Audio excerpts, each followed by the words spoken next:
আজকে কতগুলো আলু ভর্তা করতেছি, আপনাদের দেখাই। এগুলো সব আলু ভর্তা। ডাউলও আছে, ডাউল ভর্তা আছে। এই হচ্ছে ডাউল ভর্তা।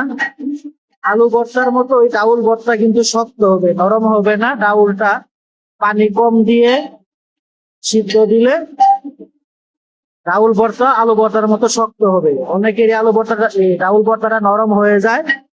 এক্ষেত্রে আপনি পানি দিবেন কম করে, যতটুক ডাউল দিবেন এর থেকে ডাউলের উপরে 4 আঙ্গুল পরিমাণ পানি দিবেন, তাহলে ডাউল ভর্তা আলু ভর্তার মতো শক্ত হবে। এখন এই ভর্তাগুলো মাখানো হবে।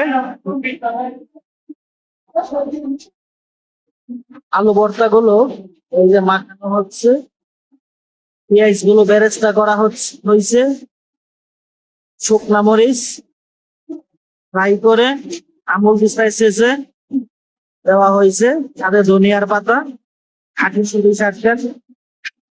তেল কম হয়ে গেছে, এখন সবগুলোর ভিতরে একটু একটু আমরা তেল দিয়ে দিব।